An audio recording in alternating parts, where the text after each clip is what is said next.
We'll leave you with I can't do it. We'll do it live. All right. We're doing it live. Welcome to the channel. Welcome to Get Golf Strong Gym. My name is Nick Manoy. I am a strength and conditioning coach, a gym owner, the creator of Get Golf Strong Gym. And what I'm going to be doing is a 12-week challenge, a 12-week training cycle, a 12-week period of time where I'm going to be doing my best to reach 120 miles an hour of cruising club head speed is the goal. Big goal, lofty goal. Welcome to the channel. Thank you for checking it out. So the plan is, in my second year, this is my second off season now as a golfer. What I want to do is I want to kind of document or go through exactly what the process would be to try and gain club head speed. So the format I chose is this format. We're going to go live, as you saw from the intro, little Bill O'Reilly intro. And when I say we are going live, I literally mean me. It's me sitting in my room at the desk, staring out the window and recording into this microphone. So I don't know how this is going to go. I don't really know another way to do this or to get this done without, having to pay somebody to do some big, elaborate editing spiel, whatever you want to call it, right? We're not doing that. We're just going to see how this goes, and we're going to roll the dice a little bit. We're going to go with this format, and hopefully you guys enjoy it. So I will say, even though I don't know what I'm doing recording live, I don't know what I'm doing as far as this process, me babbling basically into a computer microphone for however long this takes. Hopefully it doesn't take too long for today. I do know what I'm doing when it comes to training athletes. So I do know what we have to do in order to get better at your sport, to get better, move better, get stronger, and to really work on some specific goals with sports. I'm a strength and conditioning coach, have a strength and conditioning gym. I work with athletes from all different sports, and I'm going to basically take what I would do in a training cycle, and I'm going to apply it to myself in what is now my second off season as a golfer. Right, so long story short, I'll get into more details at the end if anybody's still listening at that point or even still interested. This is my second off season, right? So for off season number 2, the goal I set, big goal, lofty goal, is to create or get to a point where I'm cruising at 120 miles an hour of club head speed, right? So what I did was brainstorm a little bit, and I basically put together, this is my approach to how I'm going to go about achieving 120 miles an hour of club head speed, right? So this is the approach that I'm going to take. I'm not saying this is the right way. I'm saying this is what I'm going to do, and then what we're going to do with this, I don't even know what you call this, series, video, this is week 1 or today. I'm going to basically just go through all my baseline information. So what body testing am I doing? What strength testing am I doing? What am I getting as far as baselines with my swing? And I'm going to then, in the coming weeks, after today, we're going to kind of go over what the plan is based off kind of this chart here. And in the coming weeks, the videos are really going to cover what I do week to week. So 12 weeks total. It's going to be 3 4-week cycles. So each training cycle is 4 weeks long, right? So in that 4 weeks long, what we're going to do is go through each cycle. I'm going to detail all the exercises I'm doing, the stretches I'm doing, the skill work I'm doing, the speed work I'm doing, right? So my plan is to do kind of a combination of working with super speed sticks, working with strength and conditioning at my gym, and I don't know what to do with my hand. I don't know what to do with my hands, and document it all, right? So let's break down what are the influences that are going to affect club head speed, right? So if we look here, obviously the skill side, right? So you have to make contact with the ball, and you have to, consistently make contact with the golf ball. I think that goes without saying. Equipment. So 2 things I don't really have much control over, skill and equipment. I have a plan for both, but these are the 2 things that are probably the biggest or the hardest pieces to overcome for me. So equipment-wise, what I'm going to do is at the end of this 12-week cycle, I'm going to go for a driver fitting, right? So that's the plan. I'm psyched to do it. I'm playing with this old school R9 driver from 2011 right now. And whatever, it's worked well. I have a lot of distance. I already hit the ball long. I'm a long hitter as it is. So my goal is to get to, the best possible position I can with distance so that I can kind of then work on the skill side after. I know maybe people are saying that's stupid, do it the other way, but this is just, follow me for 1 second here. So strength, I'm already in a good position with strength. Movement, I'm in a good position. I have a lot of things to work on. I found out in the assessment, which we're going to go over after this. So I have some improvement to do there, definitely movement. Strength, I'm pretty much there. So the way I look at it is, I already have pretty good speed. So I'm going to do certain things like over speed training. So I'm going to use super speed sticks, right? So I'm in a position where I think I can use those speed sticks and get the most out of them because I've already established and I already have a baseline for strength, right? So if you were someone who's never worked out in your life, you don't have any strength training background, you you start using speed sticks, you're probably going to see results. And I'm not saying you're going to, there's going to be a negative event. Is that what I want to say? There's going to be something negative that comes out of it. But you're putting yourself in a position where you're adding a ton of speed to your body without maybe having the foundation built to be able to handle that new demand. So where I'm at now, I feel like I'm in a good position with my strength, with my movement, where it's the right time to really add on and build as much speed as I can. I could work on speed sticks, and I'm going to work on them in a smart way. I'm not going to just go, reckless with it.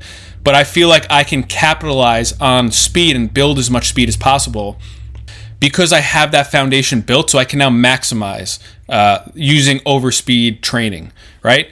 So again, into the skill technique side, if I can do all these things, if I can maximize my speed, if I could maintain my baseline of strength and movement, I'm putting myself in a good position when I do go to get a lesson or I do really hone in on the skill work to be able to, I want to walk into a lesson and basically be able to have access to all the ranges of motion I want. I don't want the lesson and the instructor to have to dictate what type of swing I have. I want to be able to have whatever option available to swing the golf club, without being limited by either strength or my movement. So, that's my idea. That's how I'm approaching. I'm not saying that's the right way. I'm not saying that's what everybody should do, but that's how I'm going to approach this next 12 weeks, is to work on all those other factors. I'm going to definitely do skill work. I have a plan with that, which I'll detail next week or next video about what I'm doing with every single part of this. So each week I'm going to detail. After today, we're setting baselines. Following videos are really going to go through what I'm doing for strength work, what I'm doing for movement, flexibility, mobility, strength training, and then what I'm working on skill and technique. So just to give a breakdown of kind of what a 4-week cycle looks like, this is a quick breakdown of kind of what it's going to look like here. So Mondays and Thursdays, that's speed and strength day, right? So those days I'm really going to work on my speed and strength. Tuesdays and Fridays, I'm going to work on my flexibility, my mobility, my movement, my stability, all those things, those foundational things. Wednesday is going to be dedicated to skill and technique. And Saturday, Sunday off, and maybe hit up the sim on some of those days, right? So hit up the simulator, see where I'm at, see what the swing looks like. Look at some technique things, look at club head speeds, things like that. All right, so that is the breakdown of what it's going to look like. So this is the first training block, what it's going to look like, which I will detail what I'm doing each one of these days in the next video. So for today, let's just get into it a little bit. I know everybody's sitting here, this guy's blah, blah, blah, going on and on, but let's look at the swing. So let's see where I'm currently at so we get an idea of some baseline. There is the 2011 TaylorMade R9, right? So that's the club. Right here I am at the simulator. I'm sorry, the camera angle is a little bit crappy here. So I actually went to the range after this to try and get a little bit better of a view. Right, so here's the swing. There's definitely some things that I noticed going on that I wasn't doing during this season when I was playing my best, but we'll get into some of that after we look at the swing. Right, so here's the swing. So overall, pretty good speed. 150s, 160s I've hit. Got some 120s. I got a lot of teens, 110, 112, 115. So that is where I'm at for my baseline with speed. I would say my cruising average is around 112 is probably a fair estimate. If I start really swinging, I've gotten into the 120s here. So you see these are some of the farther hits. 117, smash factor pretty good there. Okay there. So 120, horrible smash factor. 1.3s. I don't know if horrible, but not good by any means. And another 120 with a low smash factor. Right, so these are kind of baselines of where I'm at with speed, just to kind of set that framework for where I'm at and where the current speed is at. All right, so what we're going to do next is we're going to get away from the swing for a second. We're not going to really look at the technical side, you say, of the swing. And again, I'm saying this, I am not a golf coach. I am not a golf instructor. I'm not attempting to be a golf instructor with anything I say here. These lines that you see here, so this is just some basic body positions and some of the most common swing faults that are that occur in the golf swing, right? So where I got that information from is what we're going to go into next, which is kind of the Titleist Performance Institute and their process for assessment, right? So the way the process works is, well, first of all, like, what is TPI, or what is the Titleist Performance Institute? So TPI is their home base is out in California. So what they've done is, over the last 20 years, basically, they've taken golfers. So they've taken PGA golfers, and they've also taken amateur golfers. And they've run them through all different testing. So everything from biomechanics with, electrodes on people to body testing. So they have kind of three branches, or I don't know if that's accurate. So they have branches of TPI. So one part is golf instruction, made for golf instructors to go get certified through TPI to learn their process. The other side is the fitness or health side. So trainers, strength and conditioning coaches can go there and learn the process of how they assess, their PGA pros. And then there's the medical side. So how, as a medical practitioner, a physical therapist, a massage therapist, doctor, whatever, how they approach their training of golfers, right? So the point being, the technical side of stuff that I'm using, or that I'm kind of going to use on my assessment, is through the TPI process, right? So the easiest way to think of it is kind of like an if-then algorithm for the body testing, right? So, for example, if golfer A, let's just call him Stan, if Stan cannot do this body test, then Stan, horrible name, by the way, I don't know why Stan. Stan is likely to have this fault in his golf swing. So basically how the process works is you go through all these different tests, and then based off the tests, TPI has their own information and their own algorithm that kind of gives some feedback into what they think you're likely to have, or what faults you're likely to have in your golf swing, right? All right, so this is what the screen looks like. It is 16 different tests, and based off these tests, you pass or fail, or some of them you partially pass or fail. So reds are tests that I failed, yellow are tests that I partially passed, and green is the areas or the tests that I passed. All right, so that is the layout of that. So let's go through that process. I'm going to go through the videos. I'm going to fast forward through some. I'll go slow through the ones that I did fail. All right, so here we go. So some of these you could follow along. So the first one I'm going to try and maybe do like a little interactive one. Interactive. Oh boy. Interactive. All right, so interactive assessment. Doing it live. And here we go. Just stop talking and start getting into it. All right, so here we go.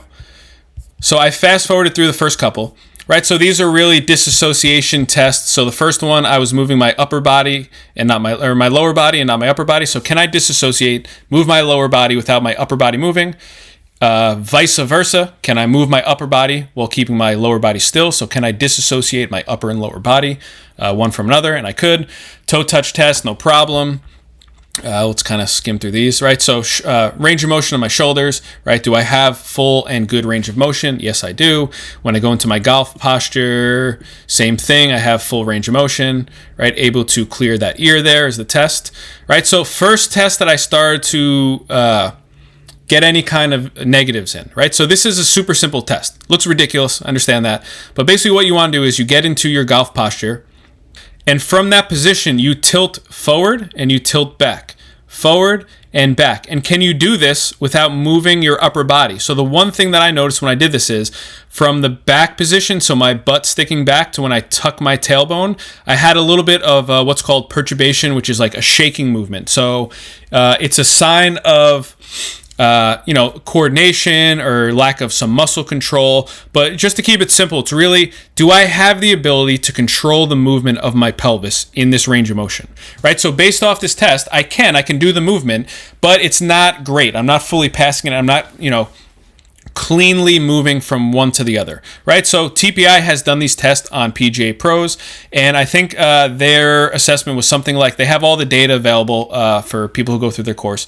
So I think it's something like 80 to 90% of PGA professionals can all do this test cleanly, go through this range of motion. So you might be saying, okay, well, what does this have to do with anything? I don't stand there in my golf posture and go back and forth my hips. So the truth is, I'm going to kind of give you an example. So in this case, I have a little bit of difficulty moving my pelvis from that back position to the front position, right? So in your golf swing, what you do is your hips. So right now I'm in that butt back forward tilt with my pelvis, right? And you maintain that hip position through your backswing to the top of your backswing. We're maintaining that forward tilt. So from here, it's going in a downward line to here. So as you transition and you rotate your hips, what happens is, if you look at the belt here, you slowly start to do the opposite, where your tailbone starts to tuck and you see that belt starts to really work its way up. Okay, so that's that forward tilt where I had some issues with, and I struggled with a little bit of, it's called shake and bake in that position, right? So the idea, back to that little algorithm idea, is if you cannot do that range of motion, then you are possibly, or you're likely to see these faults in your swing. So an example of what would happen in somebody's swing if you're not able to rotate your hips, you're not able to control your pelvis and rotate your hips through the golf ball, is you're likely to early extend, right? So early extension, huge, one of the more common things you see with amateur golfers, right? So if you're sitting home now, point being, just do that test, right? So get yourself set up, grab your club, and just tilt back and forth with your pelvis. See if you can control that range of motion with no shake, under control, back and forth, right? So that was the first one I noticed something in, right? From this point on, everything that I found as we continue through the assessment was a left side bias, so issues with my left side. So my injury history, I have I broke my ankle. It's really called a, what the hell's the name of it? A avulsion fracture. So I basically twisted my ankle so bad that it pulled parts of the bone, off with it, right? So an avulsion fracture on my left ankle. So as I squat here, one thing I noticed was I'm really leaning into this right side as I squatted, right? So this was the first kind of red flag that popped up. And when I went through, I could feel it, right? I really felt like I was leaning into that right side. And I just have a history where I know that left ankle, if I don't put time into working mobility, working on stretching my calves, I really start to tighten up on that left side and kind of avoid being on it, right? So again, we're just gathering information. These are different tests. So we're going to use this information then after and go look at my swing. And it definitely connected with something in my swing. Right, so this next test, I have a 6-iron on the ground to create that angle. I think it's a 60-degree angle, I want to say. And this is my right side now, right? So right side, no problem with the range of motion and the movement. Right, so this would be me going into my backswing with my right leg. Right, internal rotation, my right side, no issue. And now as we switch into the left, we start to get that same left side issue that I talked about, right?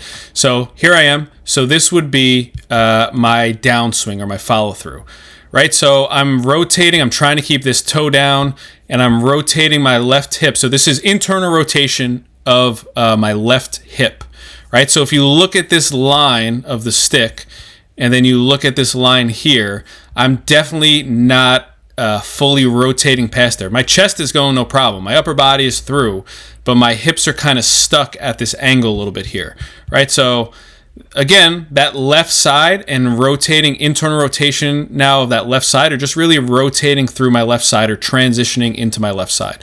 When I switch legs, I do the right side. So this would be my trail leg on the follow through. No issues, turn through, no problem, everything straight through, right? So again, a little left side issue going on there with that test, which is lower quarter rotation. I just took it a little step further here. These aren't TPI tests, but I just wanted to see for myself from a seated position, internal rotation, testing one side versus the other.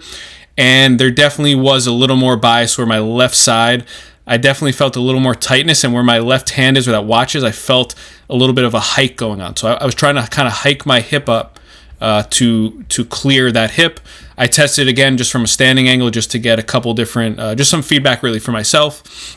Again, these aren't really TPI tests, but this is information that, I wanted to kind of start shaping my program, which I'm going to be doing in the following weeks, right? My flexibility, mobility especially, and my strength training, really just to see where it's at from different positions, right? So that's the right side again, not a problem. When I got to my left side, I started to feel this like weight kind of tipping out to that side, and also my hip wanting to raise, and really like that hip jamming up into here was the feeling I got. A little more limited than the right side. So that was that for the lower body, right? So upper body rotation, right? So turning my upper back or my thoracic spine, right? So again, good rotation on the right side, cleared through. When I got to the left side, a little bit of tightness, not terrible, but definitely a little short of that angle. And again, just a left side bias where I'm struggling a little bit with that left side. Right, so those were the main findings of the TPI test, right? So that's what I found going through that process of the TPI assessment, right? So if we go back and review, let's take a look now. So it gives me a golf fitness handicap, and it gives me a little readout, right? So let's just quickly look at the readout. So seated trunk rotation.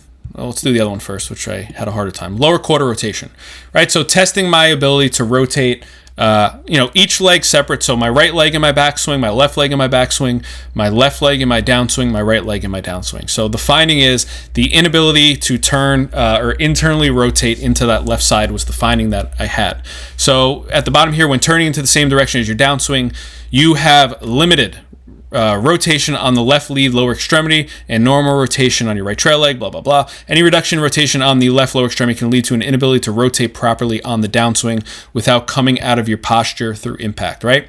So what TPI also does, that assessment I kind of spoke about, they have something called the body swing connection, right? So now these are the things based off their algorithm that I'm likely to see in my golf swing is kind of how this works, right? So what we're going to do now is go back and review a few of the swings that the swing videos, and let's see if these things are confirmed or if they're not there. And let's also talk about, what does that mean if you have, say you early extend and you pass all those tests, right? What does that mean? So let's look at the swing real quick. Swing, bada. All right, so let's look at the swing. All right, so let's set up a couple of lines here. Set in front, yep. All right, so swing plane. Back. Let's get a little posture lines in here. Good, and let's do the head. All right, cool. All right, so let's take a look through. Let me just get to lead arm parallel. All right, so one of the things that I noticed, and this isn't even really a TPI thing, but here's my lead arm parallel. This position that I'm getting into with my wrist here, this flat kind of club plane there, this is something I definitely wasn't doing this past golf season when I was hitting the ball really well. Right, this 100% wasn't happening, so that's one thing I definitely noticed. That's a separate thing, but we'll talk about that after. Right, so at parallel, I'm going to create my swing slot now. So my slot is my original line, and then this line here. So look how small the swing slot actually is to get back to. So again, it used to be like up here. So all I had to do to not come over the top, in theory, was get the club back between these two, the swing plane line and this line, and now that line is way lower. So again, something different, but all right, let's see. So into the backswing, top of the backswing, and we're turning through, definitely over the top of that swing plane line, 100%. Hips are already starting to kind of get away from that line, so I'm kind of early extending toward the ball versus, rotating through my hips. And my posture, I guess that's coming out. I don't really know. I'm not a golf pro again, so posture doesn't look great all the way through. I mean, my head, my head's going back, my hips are going forward, basically.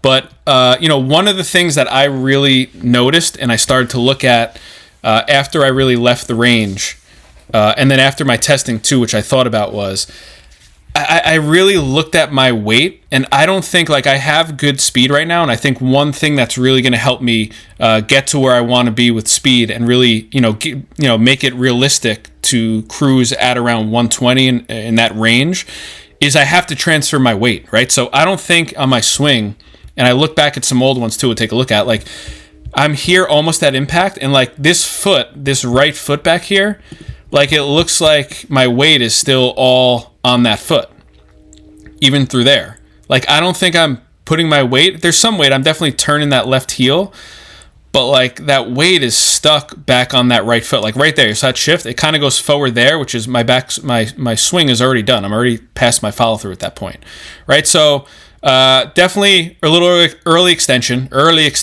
coming over the top. So that confirms some of the things on the TPI test. So that's the point of the test, really, is, I don't know. I'm not a golf pro, so I don't think anything is set in stone. I'm just kind of going through like how I would use these tests or the TPI data that I get and how I'm going about it. I'm just confirming some things on the test that I see, right? So again, with that back foot, like this was me last year. I look back at some other videos, right? And I'm really just looking at this back right foot here, right? And I feel like even here when I was hitting the ball well, this is me in the gym just hitting some balls. Like, I'm in the left foot there for sure, but like my weight is still kind of back on that right foot. So see, as I lean back into it there through impact, I don't know. That's just one thing I noticed, and I don't know, maybe that's fine. I'm not a golf instructor, so like it just fits in with the thing that I found with my body assessment. So my inability to rotate into that left side. So, one thing I'm definitely going to be thinking about when I do my technique work is really transferring that weight into my left side. On the swing technique side. So like I have a plan now, right? So let's recap a little bit. So as I go now into my planning for the 12 weeks, right? So where's that little piece here? Come on. Right, so as I go back and think about how I'm going to approach this, I know now what I'm going to do based off the TPI testing for my flexibility mobility days. I know what I'm going to be working on with my speed and strength days. So skill technique side, like that flat club plane I kind of showed, that's definitely one thing. And also just that transferring the weight into my left side, right? So I want to really just be aware of where my weight shift is going, especially if I'm trying to get to a certain point with speed. So it's probably a combination, I would assume. Like I know pretty well how to work on that left hip. Like I know what I need to do to get that moving better. I kind of know why it's a little tight too, of certain things I've been working on, like workout wise, of why I have a tendency to get tight on that left side. So I'm going to take care of that with the flexibility mobility, but I want to make sure like I'm using this information I have to my advantage, right? So I know that left side is a little bit limited in rotating into it. So if my goal is to really create speed, I want to take that into account and really focus on getting better at, number one, getting my body to move into that left side just on its own, and then number two, doing it in the skill and technique side of my golf swing, right? So that's just kind of where my head's at with those two things. So we have an idea of where I'm at swing-wise. I have an idea now of where my body's at, how my body's moving, where I'm limited, where I need to improve. So that is the plan there. What was the other thing I want to talk about? Oh, yeah.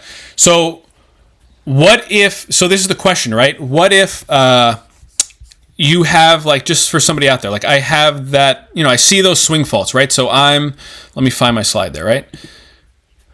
Right, so I don't even I wrote this a little while ago. Right, so let's say you're the golfer out there who goes through all these tests, right, and you pass all the tests, but you early extend, or you're coming over the top, or whatever. You have these swing faults from the test. So you might say, oh, well, that doesn't make any sense. It doesn't connect. I still do all these things. I early extend all the time, but I have great range of motion in my hips. I am an what are those people called? Contortionist. I can move in every range of motion. I'm not limited by anything, right? So I still do these things. I still have these swing faults, right? So it's not the body. That's fine. So like, let's think of it this way. What the point of this test and the purpose of this test is to say, let's identify factors that are causing these limitations in your swing. So we can divide those into two categories, right? So if you pass all of the body testing and you have swing faults, such as early extending, for example, let's use, then you've narrowed it down to, it's not a body issue that's causing you to overextend, or it's not a body issue that's contributing to you early extending. It's a skill thing. So it's just the skill and technique side. So you can address that now at your golf with your golf instruction, with a golf teaching pro, through the drill videos you watch on YouTube, whatever it is. You've just kind of narrowed down now what box you're putting it in, right? It's not the body that's maybe limiting me in this or causing me to do this motion. It's just the technical and skill side, right? So that's the thought process I'm using to go through this. All right. So that's kind of an overview of the baseline information, baseline testing. All right. So now I kind of have my plan laid out for, this is kind of setting the, what's the word I'm looking for? This is the information that I'm using to dictate what is going to be done in my programming, right? So this information that I've gathered through the baseline testing is what is setting the framework for my speed and strength days, my flexibility and mobility days, my skill and technique days. This is what the information that I'm using to approach my training. So that is the plan, right? So that is how I'm going to go about trying to reach my goal of getting to 120 miles an hour of cruising club head speed. That is my goal for the second off season, right? And the reason, for me too, it's the reason golf, I really got into it last year, and, I chose it just because more so the other option was jiu-jitsu. And I mean, that's like for work, I don't know how I could, not get hurt possibly. Like, it's not like you're gonna get hurt that much, but there's a lot more risk for injury, arguably, doing jiu-jitsu versus playing golf, right? But when I started playing, all I was doing for a year, I'm not even going to go into the montage, but I have a montage somewhere of me just basically I spent from last December until April of last year, I hit balls like every single day, probably like 100 balls in the gym.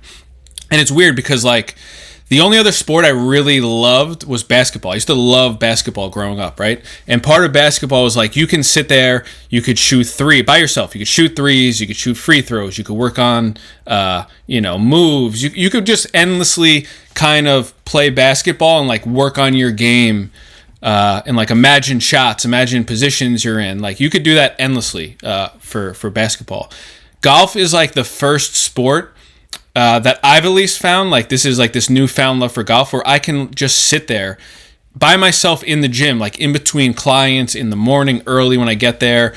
I was hitting just, now I have more of appreciation for hitting balls on grass now that I've gone through a full season, especially low point where I'm trying to hit the ball, creating whatever. Anyway, forget that point. But I could just hit balls in my gym, and when you hit one, and I'm hitting plastic balls, I wasn't even hitting real balls, but hitting the ball flush and that feeling of that flush feeling of really striking an iron in the gym, you just want to repeat it, right? So then when you can't repeat it, you're what the hell was that I can't repeat it? So you keep hitting it more.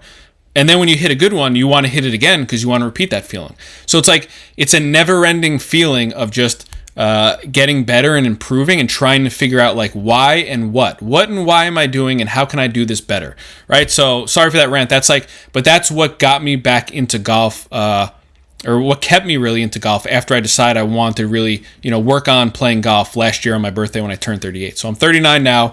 I'm really looking forward to this upcoming season. So last year, the goals I set were I wanted to first try and just break 90 was the original goal, right? Going in, I broke 90 before, maybe in my 20s. The last 6 years before last year, 7 years, I barely played golf. Maybe I played 5 rounds over 7 years, maybe 10. I don't know, but I barely ever played. I had kids. My kids are getting a little older now. They're that was part of it. But getting back into golf last year, my goal was break 90, goal number 1. Break 85 was goal number 2. And at the time, the third goal, which for me was just set a goal that's ridiculous, was to try and become a single digit handicap. And in my mind, in December, January of last year when I wrote this down, I thought if you're a single digit golfer, you're pro level, you're legit pro level golfer. And so long story short, anyway, just that's kind of a little insight to kind of how clueless I was. I thought strong grip was you squeeze the club harder. I didn't understand what anything meant. I didn't understand anything technique side. I just liked hitting golf balls. Fast forward through the season, first time out, I hit balls, 100 balls a day at least in the gym over the entire winter. First time out, I broke 90. A few weeks in, I broke 85. And then as the season went along, I really got close to single digits. So I kept creeping down 12, 10, down. And the second to last round of the season, I combined 2 9-hole scores on my for my handicap, and I got to a 9.9. So I finished the season at 9.9. And for me, it was that hooked me in even more. But it made me realize too, like how ridiculous some of the things that I thought I understood about golf then were. So like, I know I'm not, like I'm good in a sense, but I'm not even close to being a really good golfer. And then even the really good golfers, I understand how far away they are from like the even guys trying to play on the tour. Then the guys who are trying to play on the tour, how good they are, the difference between them and guys who, you know, compete at the top of the tour on a regular basis. Whatever. That has nothing to do with anything I'm talking about. But point being, it's been an awesome journey thus far for the first season, and I'm really psyched to get into this for the second season, right? This is a plan, as I kind of talked about earlier, that for me makes sense, right? Really work on all these things that I have control over and trying to maximize the way my body moves, the speed I hit the golf ball, you know, the speed training using speed sticks, and really get my speed to where I can cruise, hopefully, in the 120s for this upcoming season, right? So that's my goal for the season, is to really get there. I haven't really thought too much yet about goals as far as handicap, things like that for next season. Honestly, I'm not even that worried about it. Now that I kind of have an understanding of where that puts you on the handicap side, I don't even really care that much about it. I want to keep it in a certain range, but I'm not that worried about it. I'm really more worried about developing a swing that I can have for long term, right? And really developing a body that I could have to play the game forever. That's kind of where my focus is now. All right, so anyway, enough of me ranting. I had something I wanted to touch on when I started that, but I forgot it. That's the nature of doing this live. Hopefully that was bearable. It wasn't like a live rambling nonstop. Maybe it was, maybe it wasn't. It is what it is. This is the process. This is me going through the process, breaking 120. That is the goal. If anybody is still sticking around at this point, I really appreciate it. Look for the future videos coming up where I'm going to detail everything that I'm doing through these different 3-4 week waves of training, working on my body, and working toward my goal of breaking 120 clubhead speed. Thank you guys for checking out the channel. Please like and subscribe. Thank you again, guys. I truly appreciate it, and adios.